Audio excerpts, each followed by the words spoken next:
Hey everybody, welcome back to Alfonso Speaks and welcome to more Independent Voter Reacts. Before we get started today, make sure you like the video, share, and subscribe to the channel for more great content. Now before we get into today's topic of today's video, let's make one thing perfectly clear.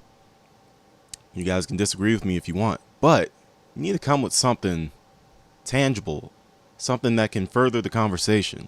Now, the last video I did was from Trump's Mar-a-Lago estate, where he did a 1-hour press conference, and we did a fact-checking after the press conference, and we used the New York Times. Now I saw a lot of people saying, oh man, the New York Times, that's not a reputable source, I can't take you seriously because you're using the New York Times, that's not a good source, whatever the case may be. I'm like, okay, fine, can you maybe give me another source that you're more comfortable with? Like, you guys got to give me something. You can't just pop in here all pissed off and mad and oh my god, you sheep and that's not what this channel is for.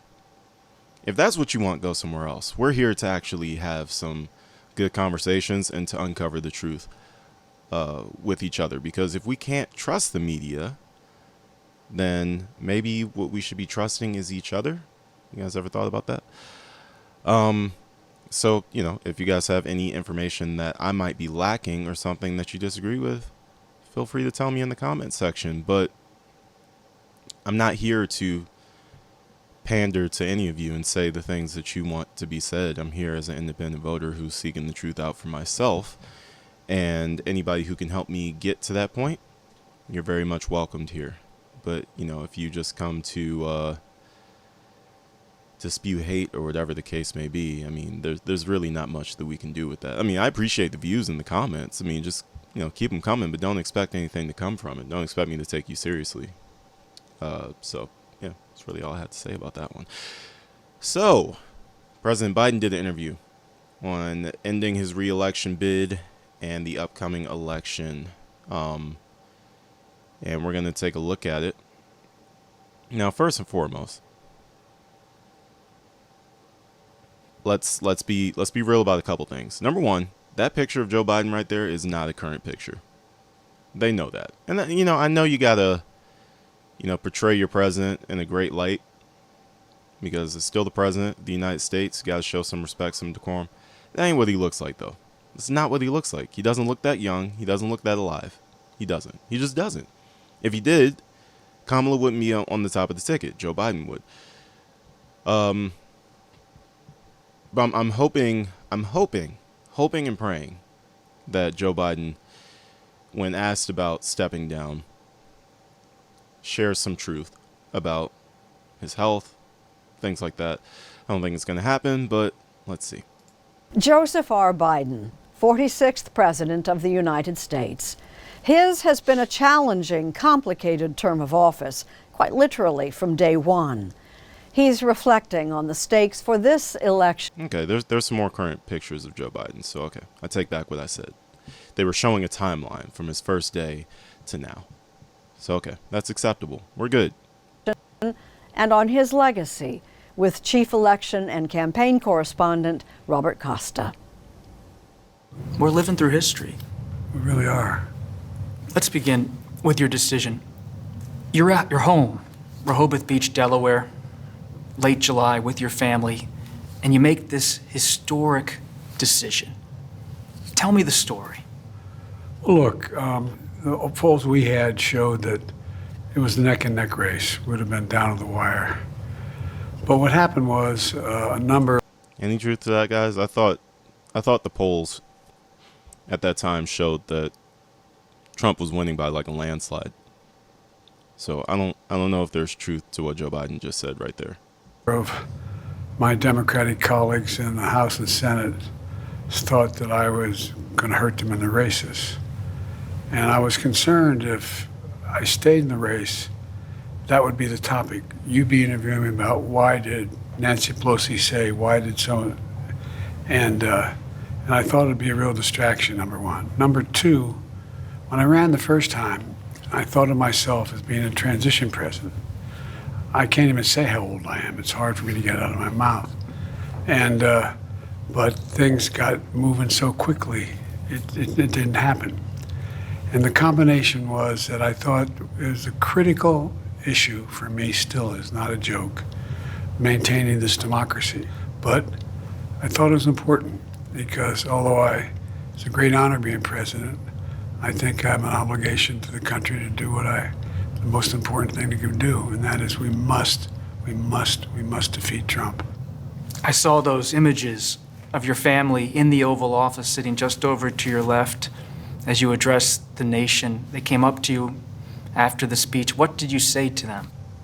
It's what they said to me. They said, my grandchildren call me Pop, my children call me Dad, and they said they were proud, and it mattered to me a lot. When I saw you with your family in the Oval, I wondered, is he thinking of Bo, too?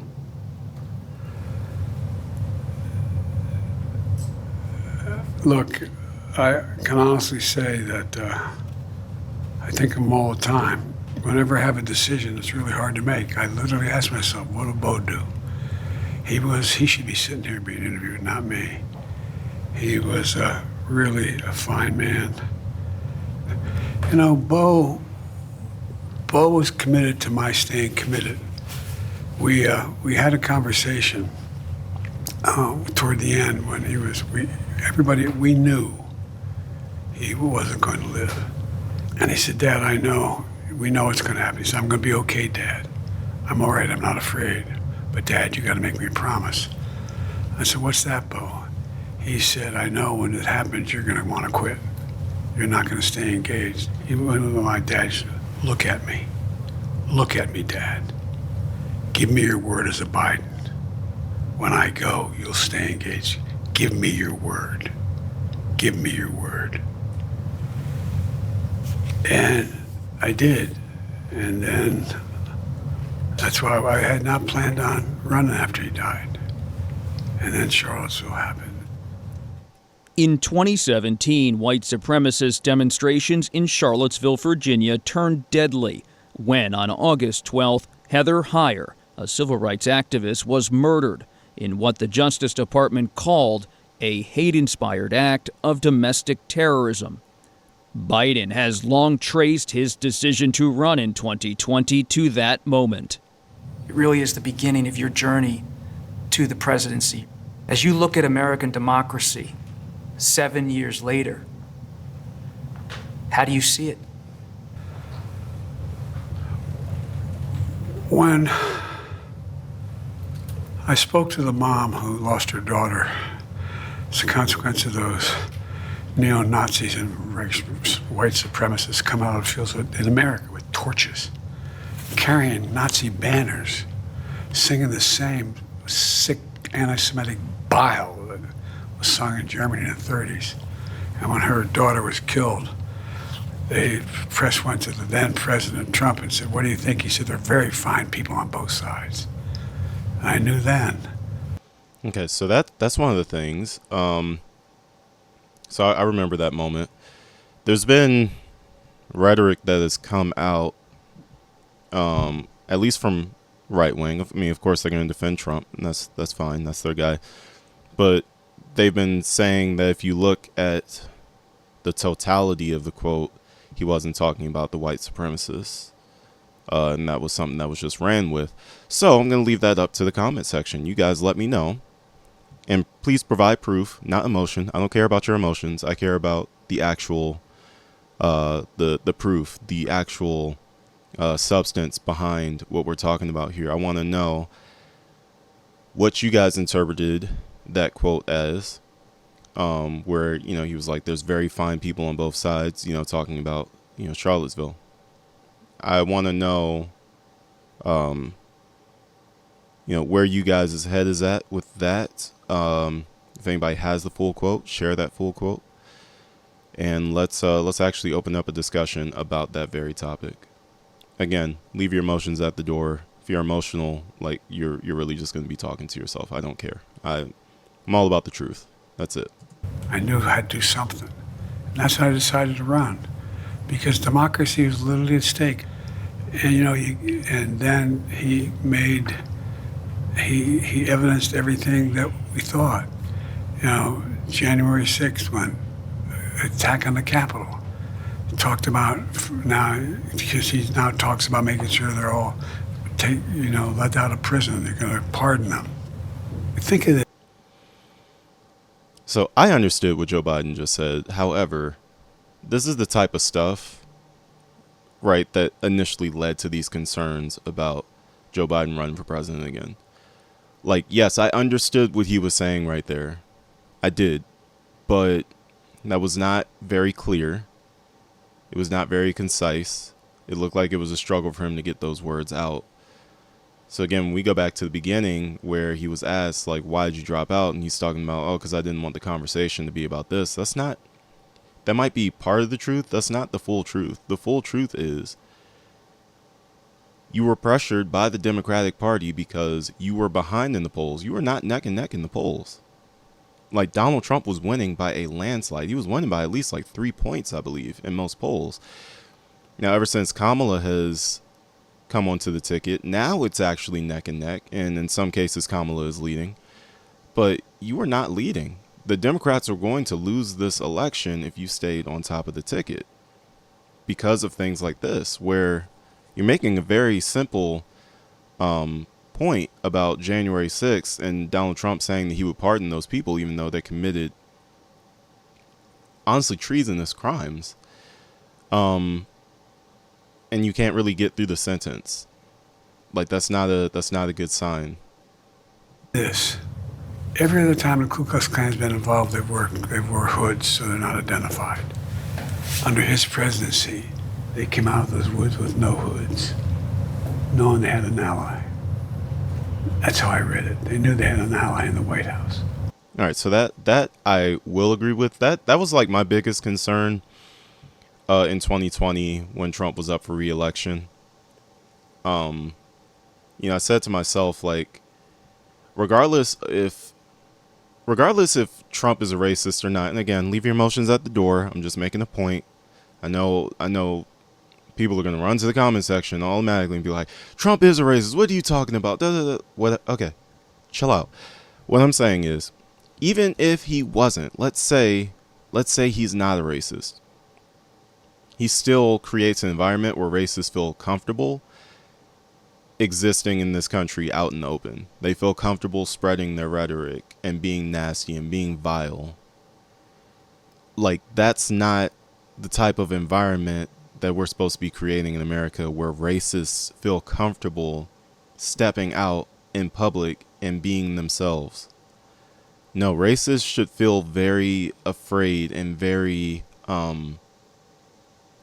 they should feel antisocial in this country because they're not accepted. Racism should not be accepted. But Joe Biden does have a point. Under Trump's presidency, we did see a lot of racism out in the open. Now, I will say this, though. I've had discussions with my friends about this, and I'm like, maybe that wasn't such a bad thing, only because we thought that racism may have been dying and going away, but Trump's presidency revealed that it's very much still here and has not gone away. And I think it was the wake-up call that this nation needed in a lot of ways to see America for what it still truly is, and that is it's a nation full of people from different races, different backgrounds, and some people just cannot accept that because they feel like their race is superior. And those people very much still exist, and they exist in this country. And he stepped up for them. Are you confident that there will be a peaceful transfer of power in January 2025? If Trump wins, no, I'm not confident at all. I mean, if Trump loses, I'm not confident at all. He means what he says. We don't take him seriously. He means it. All the stuff about if we lose, there'll be a bloodbath. Have to be a stolen election. Look what they're trying to do now in the local election districts where people count the votes. They're putting people in place in states that they're going to count the votes, right? You can't love your country only when you win. Trump has said his remarks on Charlottesville were not intended to praise white nationalists, and that he was warning of economic carnage when he said bloodbath. But Trump isn't the only thing on Biden's mind. You have about 5 months left in your presidency. You're managing 2 wars, domestic policy, the economy. On foreign policy, Israel's war with Hamas. Is a ceasefire possible before the end of your term? Still possible. The plan I put together, endorsed by the G7, endorsed by the UN Security Council, etc., is still viable. And I'm working literally every single day to, and my whole team, to see to it that it doesn't escalate into a regional war. But it easily can. You've had a lot of ambition. Some senators told me in March of 2021, you took them into the Oval Office and pointed up at FDR's portrait and said, we're going big. We're going in that direction. I did, and we have, with the great help of so many people.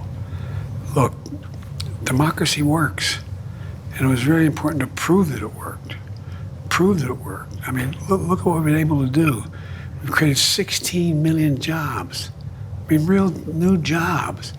We've gotten around the brink of having the private sector invest over $1 trillion. $1 trillion in the American economy.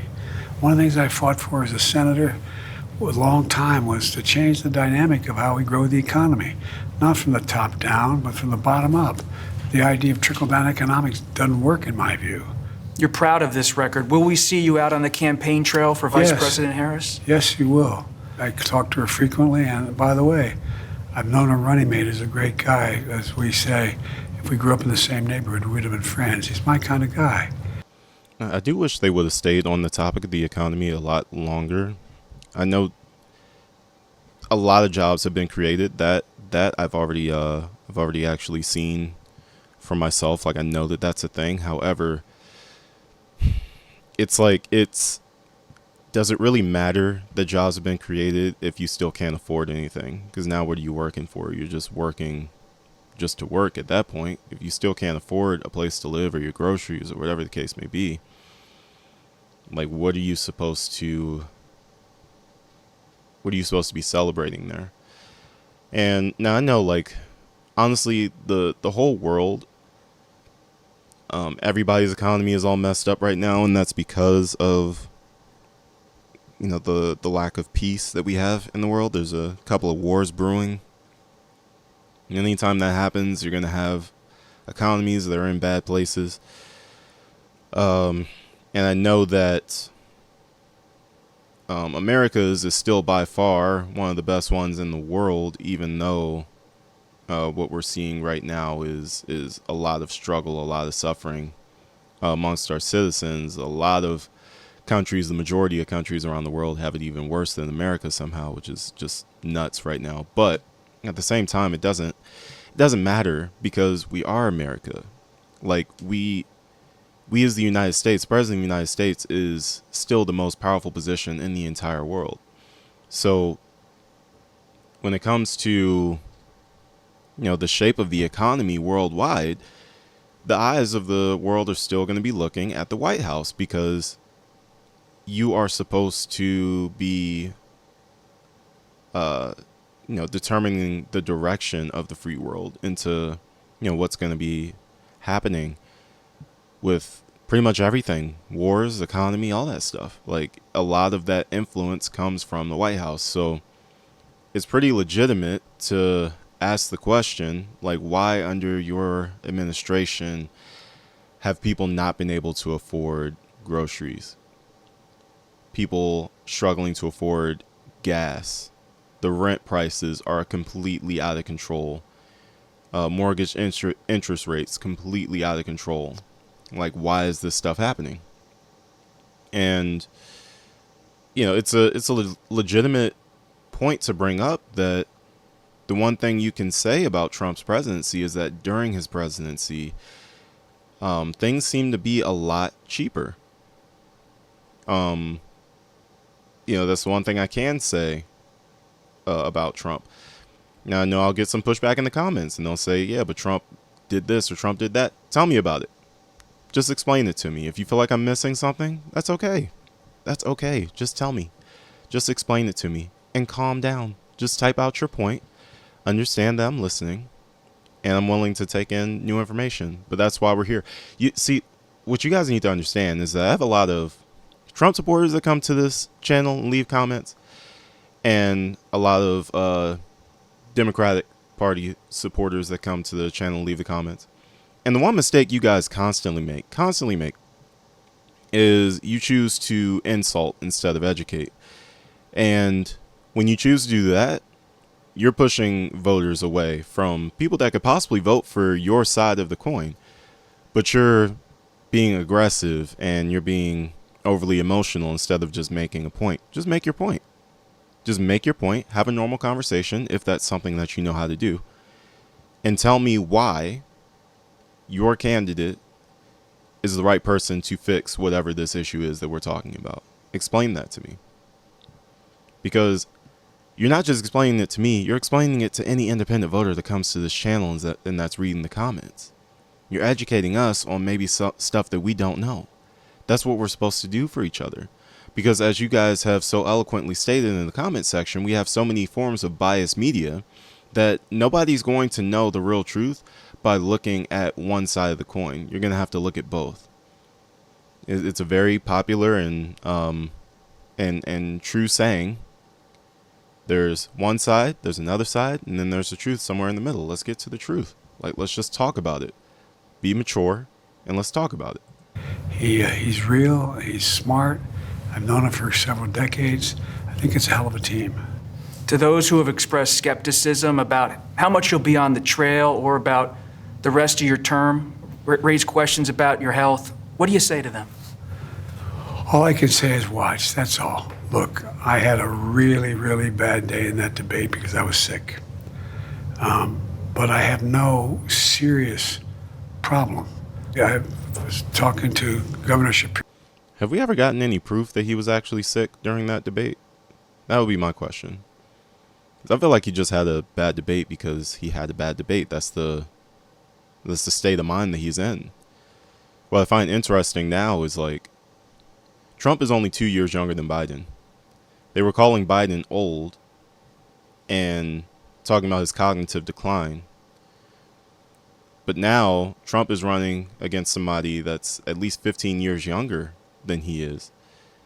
And he's starting to show some signs of cognitive decline. He's not as sharp and witty as he was, when he first ran in 2016. Obviously, you get older. That happens, not holding that against him necessarily, just saying that the same angles of attack that were being used against Joe Biden, you kind of have to start looking at Trump that way too, because when he's making his speeches and stuff, he's starting to freeze up. He's starting to stumble over his words. He's starting to get lost in his thoughts. All these things are happening. And I don't know, just something to keep your eyes on. I'm just saying, just keep your eyes on it, because I don't think the right wing saw Biden stepping down because they were building an attack on he's too old, but he's only 2 years older than Donald Trump. And now you're looking at Donald Trump and saying, is he too old? Shapiro, who's a friend, we have to win Pennsylvania, my original home state. He and I are putting together a campaign tour in Pennsylvania. I'm going to be campaigning in other states as well. And I'm going to do whatever Kamala thinks I can do to help most. We had this conversation in the president's private residence, here in the White House Treaty Room, where historic peace agreements have been signed. Watching over us, Ulysses S. Grant, the general turned president who labored to restore the Union after the Civil War. When you think about the presidency, we're here in a special room in the residence, so much history in this room. How do you want history to remember President Biden? That he proved democracy can work. It got us out of a pandemic. It produced the single greatest economic recovery in American history. We're the most powerful economy in the world. We have more to do. And it demonstrated that we can pull the nation together. Look, I've always believed, and I still do, the American people are good and decent. They're honorable people. When I announced my candidacy to run way back for president, I said we got to do three things: restore the soul of America, build the economy from the middle out and the bottom up, not the top down, and bring the country together. No one thought we could get done, and including not my own people, what we got done. But one of the problems is I knew all the things we did were going to take a little time to work their way through. So now people are realizing, oh, that highway, oh, the big mistake we made, we didn't put up signs saying Joe did it. Folks, the people of this nation have spoken. 4 years ago, what Joe did was defeat Donald Trump. That's actually crazy if you look at the difference between what he looked like 4 years ago to now. 4 years ago and now. Now, this isn't really too big of a surprise because you guys remember when Obama was in office, when he first took office, and he had a head full of like jet black hair. And when he came out of office, my God, every strand of hair was gray. Like, this is one of the most stressful jobs you can ever have in this world, being president of the United States. You're dealing with something new every single day. You barely get a day off.